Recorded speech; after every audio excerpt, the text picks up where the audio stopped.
오늘 우리가 함께 은혜 받을 말씀의 제목은 말씀을 믿음으로 품는 자의 복입니다. 우리 다 같이 한번 주의를 환기시키고 우리가 집중하는 마음으로 제목을 우리 함께 합시다. 시작. 말씀을 믿음으로 품는 자의 복. 오늘 이 복이 여러분께 되시기를 주의 이름으로 축원합니다.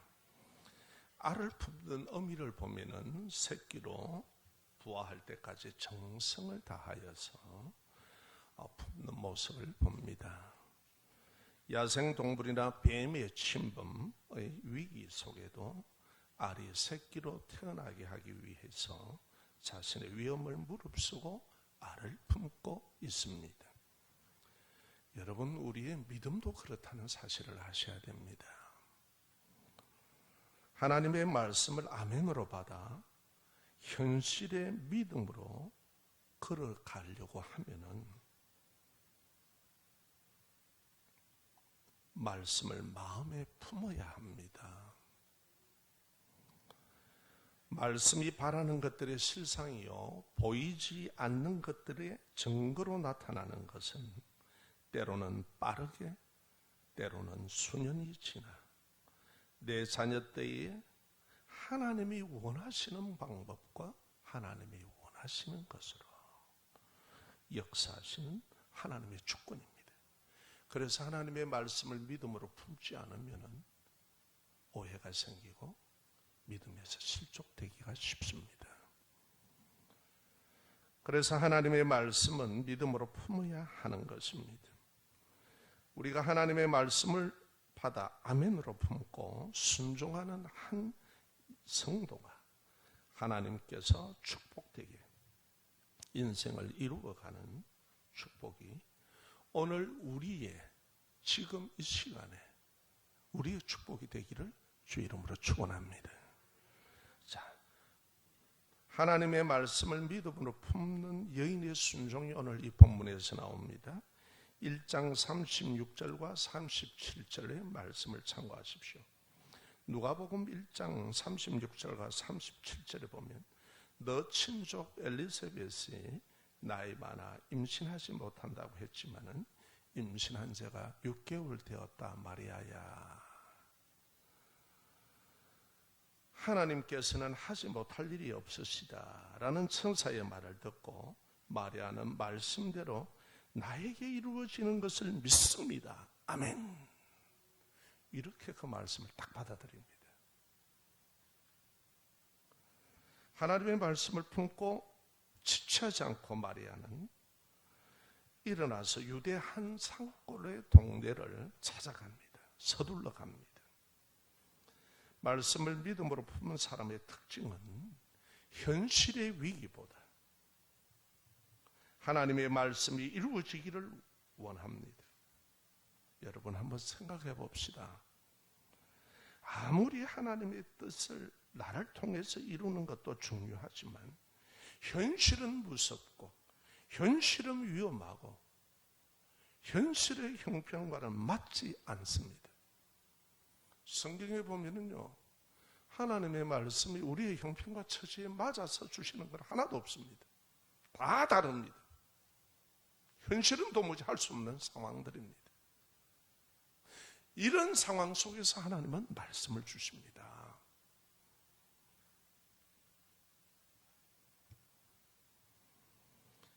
하나님의 말씀을 믿음으로 순종하려면 반드시 넘어야 할 벽이 있습니다. 그 벽은 나의 현실의 형편과 두려움에 묶인 내 생각입니다. 마리아가 인간적으로 생각했다면 하나님도 너무하시지. 엘리사벳에 가서 무슨 확인을 해? 엘리사벳은 내하고 형편이 다르잖아. 그는 늙었으니 남편이 있으니 임신하면은 경사가 난 것이지만은 나는 남자도 모르는 처녀잖아. 이렇게 생각을 할 수 있습니다. 마리아의 현실은 요셉과 파혼하고 이웃들로 인하여 돌팔매질을 당하고 죽어야 하는 것이 그 당시에 현실이요, 문화고? 그렇습니다. 하나님의 말씀을 믿음으로 품은 성도는 순종으로 이 세 가지를 승리하는 성도들입니다. 첫째는 하나님의 말씀은 현실과 형편에 맞지 않는 것을 당연하게 여기는 겁니다. 자, 우리 한번 따라 하실까요? 하나님의 말씀은 나의 형편과 내 처지에 맞지 않는 것이 당연하다. 내 현실과 형편과 처지에 맞으면 뭐 믿을 이유가 뭐가 있습니까? 그렇잖아요. 왜 그럴까요? 하나님의 말씀인 진리는 내 형편과 같을 수가 없습니다. 내 상식과 같을 수가 없습니다. 왜냐하면 하나님의 말씀은 진리요, 하나님의 말씀이기 때문에 그렇습니다. 두 번째, 하나님의 말씀을 믿고 순종하려니 어렵게 될까봐, 형편이 어렵게 될까봐 염려하는 두려움을 극복하는 것입니다. 그 현실의 두려움에 잡혀 있으면 하나님의 말씀을 믿음으로 순종할 수가 없습니다. 모든 성경에 나와 있는 믿음의 선진들, 지금까지 모두 하나님을 믿노라고 하고 성도들, 그리고 그 축복의 그 현장의 주인공이 되었던 모든 인물은 다 그랬습니다. 다 그랬습니다. 하나님의 말씀을 믿고 순종하려니 어려울까봐 염려하는 두려움을 극복한 것입니다. 아멘. 한 걸음 더 나가 봅시다. 세 번째입니다. 그래서 믿음의 순종은 하나님께 내 인생을 믿고 따르는 겁니다. 여러분, 신앙은 내가 어떻게 사니까 하나님 좀 어떻게 도와주세요가 아니고, 신앙은 하나님의 뜻에 나를 맡기는 겁니다. 하나님의 계획에 맡기는 겁니다. 하나님의 말씀에 나를 맡기는 것이 믿음입니다. 세 번째로는 하나님의 말씀은 하나님 말씀과 현실이 달라 갈등하는 마음을 이기는 겁니다. 이 세 가지입니다. 이것을 다 이겨왔습니다. 성경의 모든 인물들은 그랬습니다. 하나님의 말씀을 믿음으로 품은 성도들은 이 세 가지의 염려의 위기를 믿음으로 이긴 성도들입니다. 자, 한번 봅시다. 확인을 해봅시다. 야고보서입니다. 1장 6절에서 8절 말씀을 함께 받겠습니다. 시작. 오직 믿음으로 구하고 조금도 의심하지 말라. 의심하는 자는 마치 바람에 밀려 요동하는 바닷물결 같으니 이런 사람은 무엇이든지 주께 얻기를 생각하지 말라. 두 마음을 품어 모든 일에 정함이 없는 자로다. 아멘. 믿음으로 하나님이 허락하심을, 그리고 신앙으로 승리한 성도들은 이것을 다 이긴 성도들이에요. 이처럼 현실의 형편에서 하나님의 말씀을 순종하려면 갈등이 생깁니다. 두 마음이 왔다 갔다 합니다. 왜냐하면 상식으로 이해가 안 되는 거예요. 현실적인 상황으로 봐서 안 맞아요. 그리고 또 경험이 해본 적이 없는 일을 하나님만 바라보고 걸어가야 하는 새로운 인생길이기 때문에 그렇습니다. 신앙의 길은 우리가 종전에 세상에서 살듯이 불신자들과 더불어서 상식과 자기 관점으로 살던 게 전혀 다릅니다. 그래서 믿음으로 걸어야 하는 새로운 길들입니다. 믿으십니까? 아멘. 예수 그리스도를 구원의 주로 믿는 신앙으로 살기 위해 믿음을 그래서 구해야 합니다. 다 같이 따라합시다. 신앙으로 살기 위해서는 믿음을 구해야 합니다. 왜 믿음을 구해야 되느냐? 우리가 믿음과 나의 관계를 합시다. 고린도전서 12장 9절과 상반절에 보면 이렇게 말씀합니다. 다른 사람에게는 같은 성령으로 믿음을 그렇게. 자, 믿음은 어떤 거예요? 은사지요. 믿음은 내가 생산하는 게 아닙니다. 믿음은 내가 만들지를 못합니다. 믿음은 하나님이 주시는 겁니다.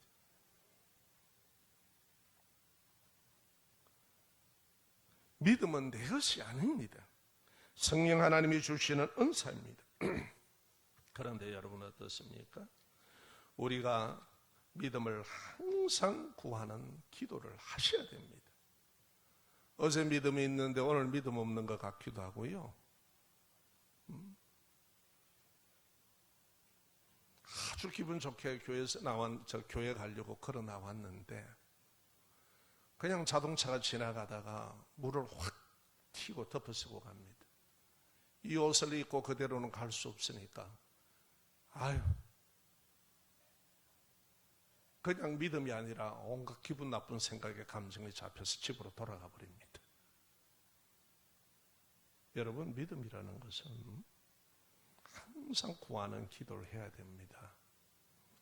축복되게 하는 믿음은 하나님으로부터 주어집니다. 때로는 믿음이 있다가 때로는 믿음이 식습니까? 믿음이 흔들리는 갈등을 겪습니까? 믿음이 작다고 여겨집니까? 하나님의 약속된 믿음은 기도로 구하는 자에게 주십니다. 신앙생활은 반드시 믿음 생활은 믿음을 구하셔야 됩니다. 왜냐하면 하나님의 말씀입니다. 나의 인생의 관점과는 다릅니다. 아멘. 신앙생활은 그런 것입니다. 하나님이 주시는 은혜가 없이 우리는 마땅히 믿어야 할 것을 믿을 수 없다는 것을 인정하셔야 됩니다. 우리가 하나님의 주시는 은혜가 없으면 마땅히 이것을 믿어야 하는데 믿어지지 않습니다. 그래서 믿음을 구하셔야 되는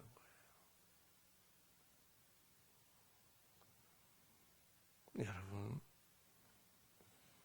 항상 믿음을 구해서 현실 속에서 믿음의 능력으로 사는 지혜자가 되기를 삼위 하나님의 이름으로 축원합니다. 자, 한 걸음 더 나갑시다.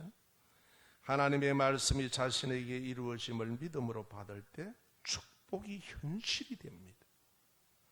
하나님의 말씀이 자신에게 이루어짐을 믿을 때에 축복이 현실이 된다는 거예요. 1장 42절과 45절 말씀입니다. 엘리사벳이 자신의 임신을 확인하려고 집에 온 마리아. 이 마리아의 문안을 듣자 뱃속에 태아인, 그 뱃속에 태아인 요한이 뛰어놉니다. 복중에서 뛰어놉니다.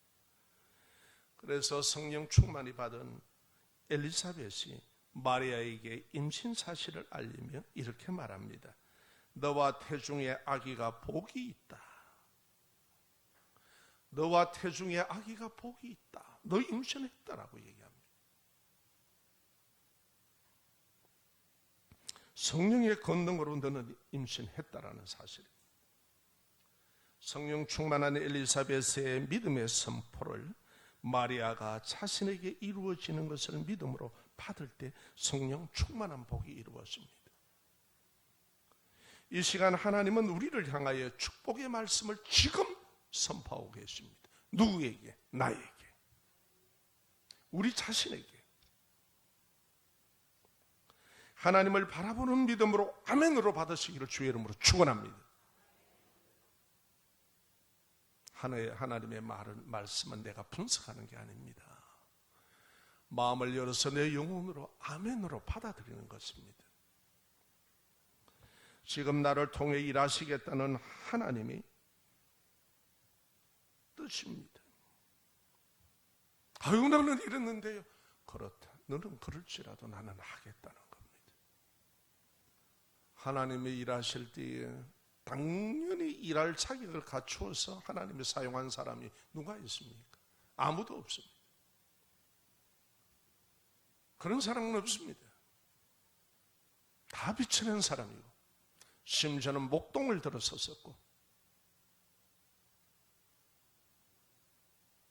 심지어는 야곱과 같은 사람을 들어섰었습니다. 하나님의 말씀을 당연히 해야 될 자격을 갖춘 사람은 없습니다. 그러기에 오늘 우리에게 말씀합니다. 나는 너 형편과 처지를 보고 너 자신을 보고 하는 게 아니야. 하나님께서는 내가 너를 사용하시겠다는 겁니다. 무엇 때문에? 내 뜻을 너를 통해 이루려는다. 하나님의 나라를 너를 통해 이루려는다. 오늘 우리 모두에게 주신 겁니다. 내가 그 말씀을 믿음으로 받느냐 받지 않느냐의 차이입니다. 그 말씀을 믿음으로 받은 사람은 나이를 초월합니다. 갈렙은 80이 넘어서 가장 힘든 지역을 다 쟁취해냅니다. 아멘. 모세는 그 혈기를 나이 80까지 꺾어놓고 하나님은 80에 사용하셨습니다. 할렐루야. 120세대가 되도록 눈이 가지 않았다고 합니다. 하나님께서 사용하시겠다는 거예요. 사람을 때려 죽인 살인자지 않습니까? 혈기 방장한 인물이지 않습니까? 바울은 어땠습니까?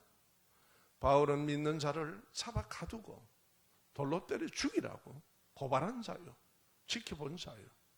다메섹스로 향하여서 예수 믿는 사람들을 잡아서 옥에 가두고 죽이기 위해서 그는 체포하려고 했던 사람입니다. 부활하신 예수님을 만나고 나서 거꾸로 졌습니다. 바뀌었습니다. 변했습니다. 그래서 그는 자기를 고백합니다.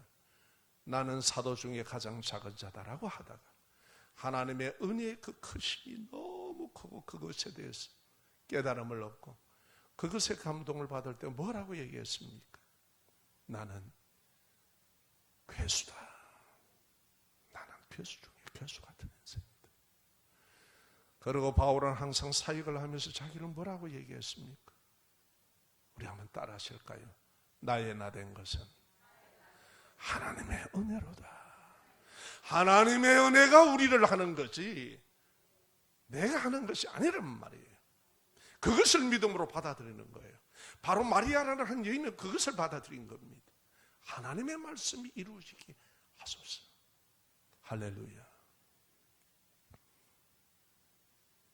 이렇게 믿음으로 받을 때 축복된 현실이 나타납니다.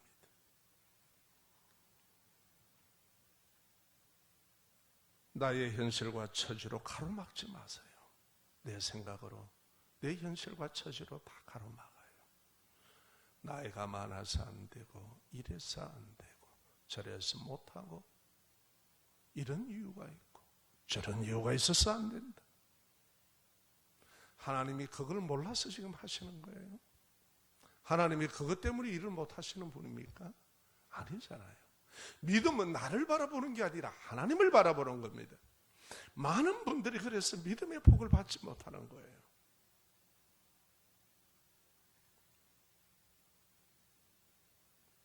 지금 내 형편과 처지를 보는 것이 아니고 믿음은 하나님을 믿고 말씀을 받들어 품는 자에게 역사하십니다.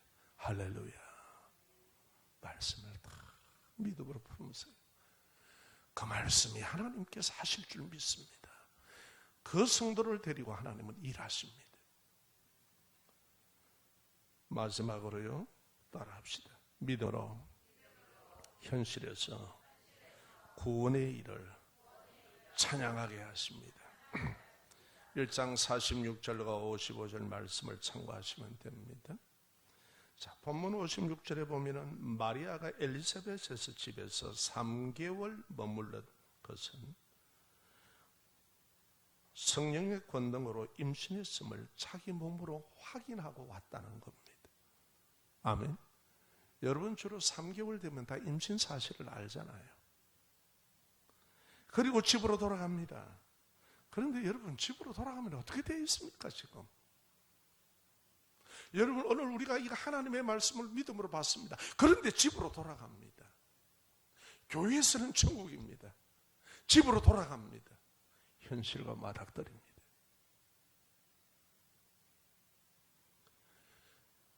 약혼자 요셉과 파혼을 당해야 되는 처지입니다. 현실은 돌팔매에 맞아 죽어야 할 현실과 환경이 기다리고 있습니다. 그런데 마리아는 하나님을 찬양합니다. 어떻게 그 현실을 눈앞에 두고 그런 찬양을 할 수 있느냐 말이에요.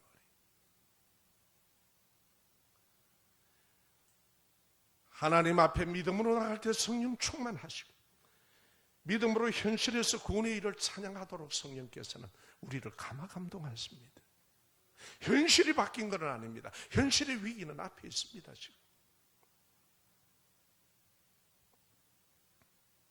마리아가 찬양하는 것, 성령의 권능으로 자신을 임신하게 했다면 전능하신 하나님께서 앞일도, 나의 앞의 일도 역사하심이 분명하기 때문입니다. 할렐루야. 믿음은 나를 보고 하는 거 아니에요. 나 형편과 처지를 보는 게 아니에요. 그런데 하나님은 그걸 다 바꿔버립니다. 누가? 하나님의 말씀을 믿음으로 품는 자에게, 그리고 인내로 하나님 앞에 믿음으로 행하는 자에게 역사하십니다. 아멘.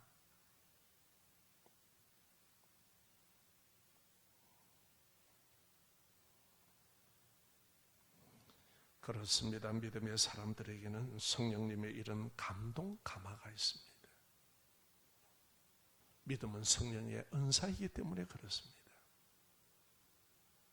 아멘.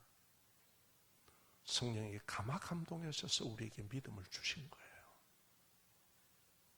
그러지 못할 우리에게 믿어지게 하시고, 바라보게 하시고, 인내하게 하시고, 그 길을 걷게 하시는 거예요. 위험한 길인데, 어려운 현실인데, 나로서는 헤쳐나갈 길이 못 되는데 하나님이 해주신다. 이게 믿음이에요. 히브리서 11장의 믿음의 선진들은 다 그렇게 살았습니다. 우리 조상들은 다 그렇게 살았습니다. 그게 믿음입니다.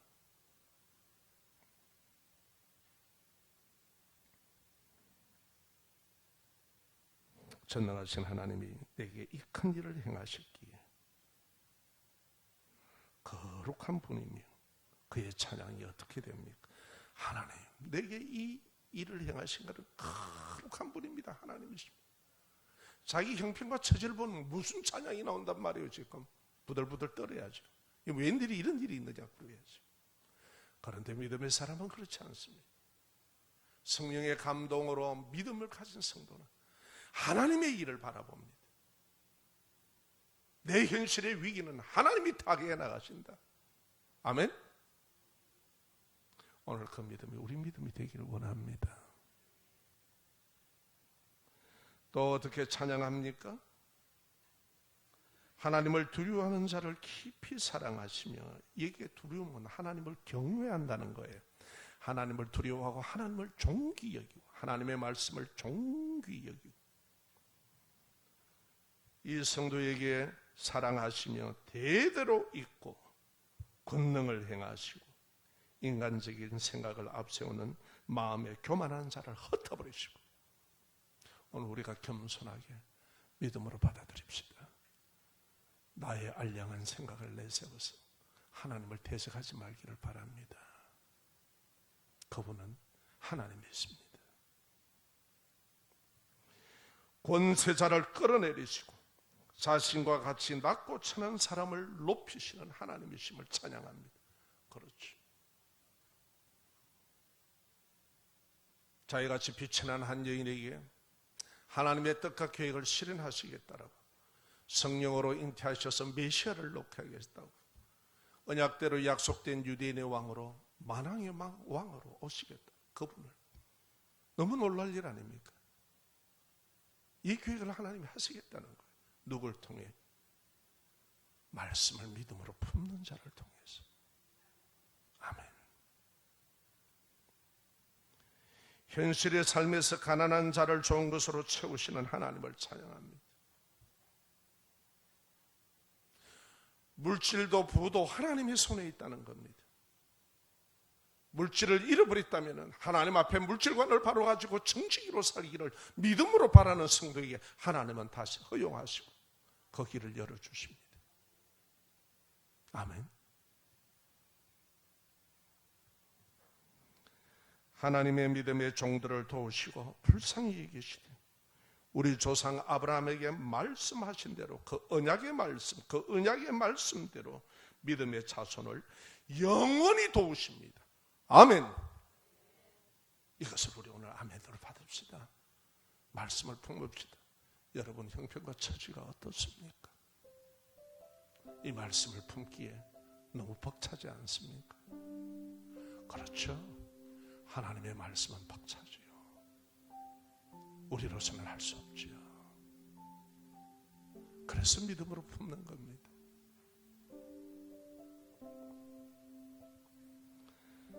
여러분, 하나님이 주시는 믿음만이 현실의 형편과 내 인생의 상처를 치유하신다는 걸 믿으시기 바랍니다. 나의 형편과 내 인생 속에서 그 아픔을 치유하십니다.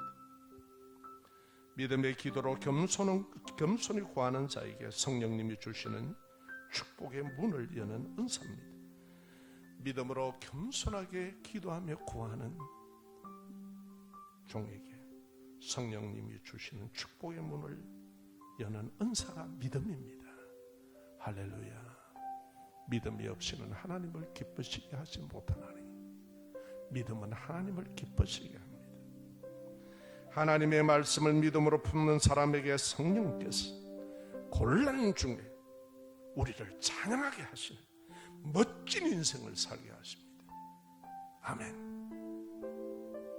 믿음은 하나님을 바라보는 것입니다. 그럴 때 그 하나님께서 역사를 통해서 약혼자 요셉이 방패가 되게 하시고 약혼자 요셉이 믿음의 동력자가 되게 하셨어요. 하나님은 그 거룩한 일을 진행해 나가십니다. 여러분이 이렇게 쓰임받는 도구가 되십시오. 나이를 초월합니다. 남녀노소를 불문합니다. 하나님은 믿음 있는 자를 쓰십니다. 목동의 8번째 막내 아들 다윗을 쓰듯이 하나님은 사람의 계산하고는 다릅니다. 우리를 사용하십니다. 할렐루야.